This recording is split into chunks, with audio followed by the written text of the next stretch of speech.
simple, basé sur la technique du inlay en anglais, et en français on va dire de l'imbrication de papier par exemple. Alors je commence par faire mon fond de carte avec de la Distress. Là c'est la couleur Tumble Glass. Donc je la passe avec des petites éponges.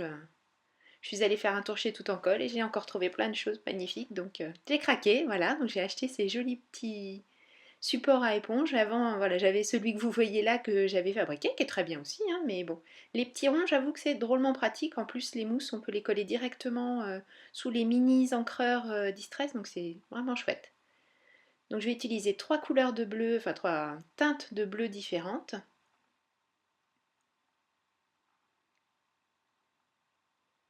Donc au centre c'était Tumble Glass. Au début j'étais partie sur Peacock Fever, pardon. Et puis finalement j'ai changé et j'ai opté pour le Broken China. Et à l'extérieur ce sera du Faded Jeans, comme ça on a fini avec les noms en anglais.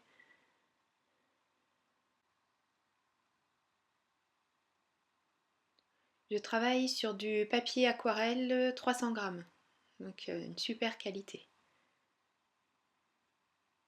Alors pourquoi aquarelle, vous me direz, puisque pour l'instant j'utilise de la Distress basiquement en le passant à l'éponge. Bah parce qu'on va s'amuser un petit peu avec de l'eau, donc c'est pas plus mal, un papier qui résistera bien.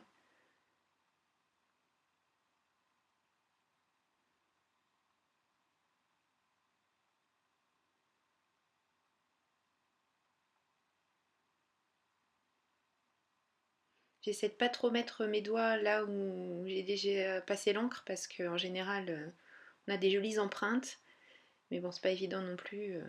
En plus moi j'aime bien bouger mon papier, c'est mon papier qui s'adapte à mon travail et pas moi qui m'adapte à lui, donc si je le colle sur mon support c'est moins pratique.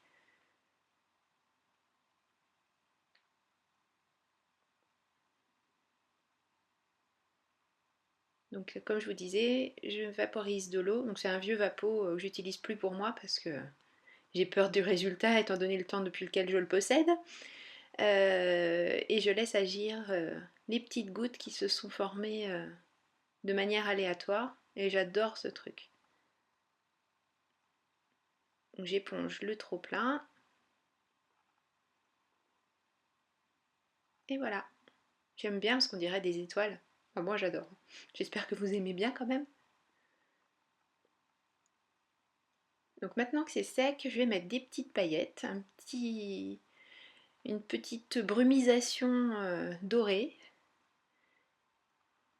Et j'ai déjà patienté un petit peu pour l'eau, donc là non, j'utilise mon heat gun parce que vraiment ça va pas assez vite sinon.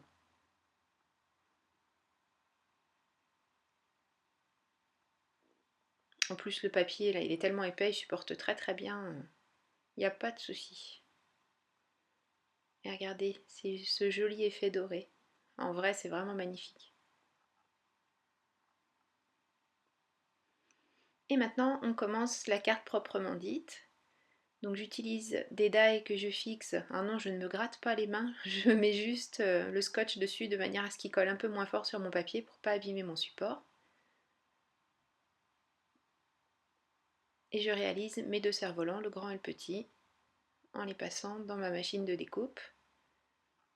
Donc moi j'ai une Cuttlebug, une vieille Cuttlebug, les premières. Et maintenant, donc j'ai choisi mes quatre papiers de fond. Et pareil, je vais faire les mêmes découpes dans mon papier de couleur. J'ai choisi quatre couleurs qui pètent, hein, qui sortent bien du fond bleu, parce que je voulais quelque chose de très gai.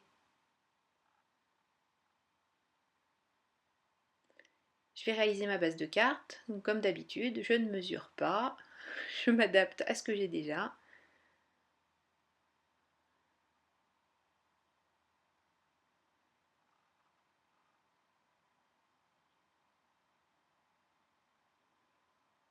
Et je colle mon support avec ma colle Stamperia.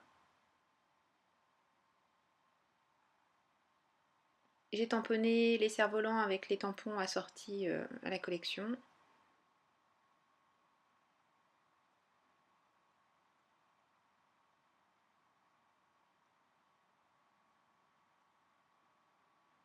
Et maintenant je colle tout simplement tous mes petits morceaux de papier, donc si c'est les bons aux beaux endroits c'est mieux, mes petits morceaux de papier dans le vide laissé dans le fond de carte en fait. D'où la technique de l'imbrication, c'est un peu comme un puzzle, c'est super.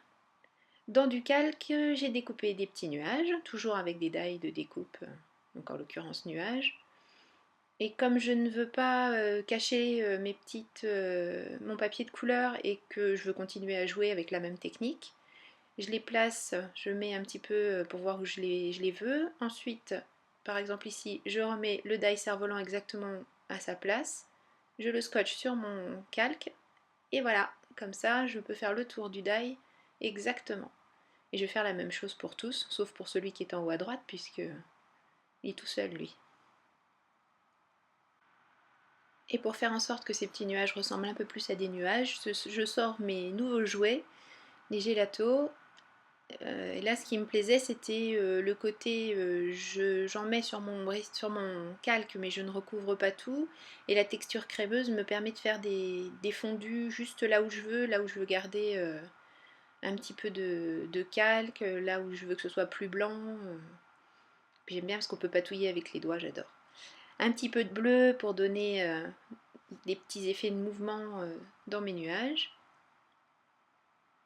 Et je fonds au doigt, bien sûr. Bon, lingette à portée de main obligatoire. Hein.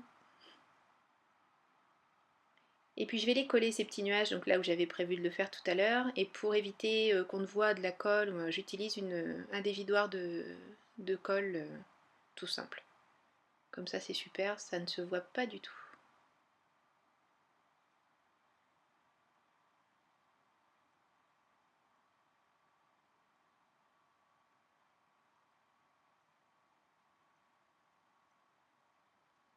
Là j'ai eu un petit peu de mal à retrouver exactement où je voulais le mettre, mais ça se finit bien.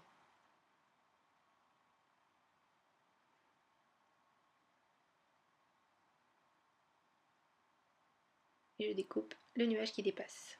Là j'ai utilisé une nouvelle acquisition, encore un joli tampon Artemio avec plein de petits mots super sympas. Il faut plus que j'aille voir Noël chez Tout en Colle, ça me ruine.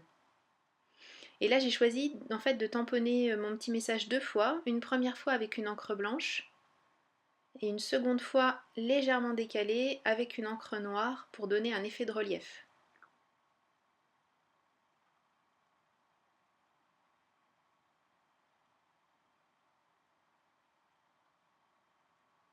Voilà, tout simplement. C'est pas grand chose mais c'est assez chouette.